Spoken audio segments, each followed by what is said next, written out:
You can meet her on one condition. Don't influence her, Henry. She's rather childish and a bit naive, so keep your ideas to yourself. If you break this promise, I swear you two will never meet again under my roof. Heck no, this is really cool. Maybe later, okay, Diana? If you're good and pose for me while I'm working, then you can play with it afterwards. How's that? But posing is so boring, and you never let me listen to my iPod or anything. It's not like the picture's gonna be mine anyway. Oh, hi, who are you? This is Henry Wotton, a friend of mine from school, and I was just telling him how wonderful of a model you were when you just gone and disapproved of my words. Thank you very much. No, Basil, let's not be so harsh. The evening isn't ruined yet. Hello, Diana, pleasure to meet you. I can certainly see why Basil likes you. Please behave yourself, Henry. I have a huge deadline for my next article coming up, and I really need to get these pictures done. Maybe you should leave. No, Henry, don't go. Basil's really boring when she's doing her art. I need someone to talk to. Besides, if he leaves, I'll leave too. I really don't know if I want a model today.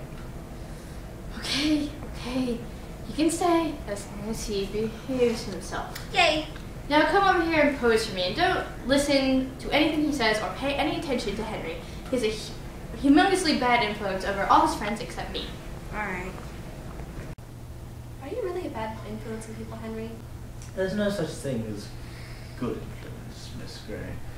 All influences are moral, at least from the scientific point of view. I don't really get it. Why?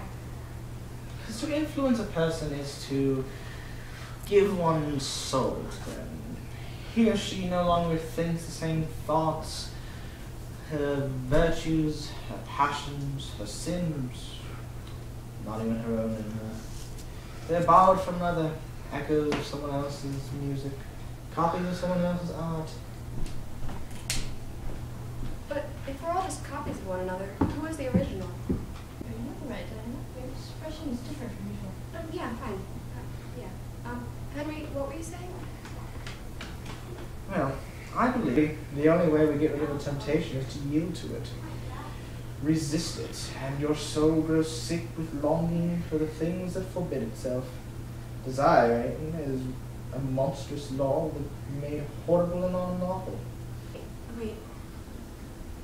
I don't know how to reply to that. I'm sure there's some meaning in your words, but I can't seem to find it. Just be quiet. I need to think. Or rather, not think. Basil, I'm bored. Can I go now? What? Oh, yeah, go ahead. You were perfect. Best expression you've had ever since you modeled. I don't know what Henry told you, but it did the trick. He's probably showering you with compliments or whatever. Don't listen to anything he says. That doesn't mean anything. He didn't compliment me. In fact, I had no idea and didn't believe anything he was saying. That's probably why.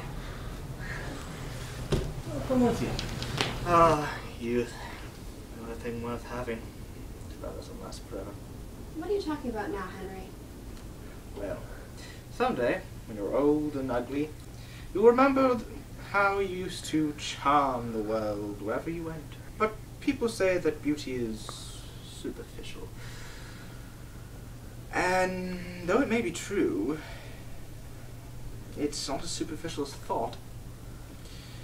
Only shallow people don't judge by appearance.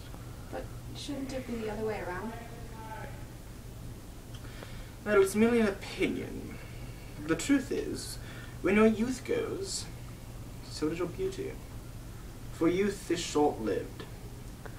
It's like a flower, only blooming for a season, never returning. Youth is the most important thing in the world. That's an amazing speech, but I don't quite get it. Sorry I took so long, but it's almost finished. Come on and see.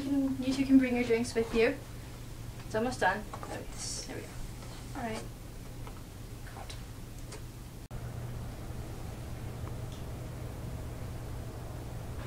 It's finished. Why, Basil, congratulations. This is the best work you've ever done. You're perfect, Diana. I really owe you one. You don't like it? Why wouldn't she? It's marvelous. I'll pay you as much as you want for it. Just give it to me. Don't ask me. It's Diana. It's hers. Do with it what she likes. Whatever she likes. Youth only lasts for a season.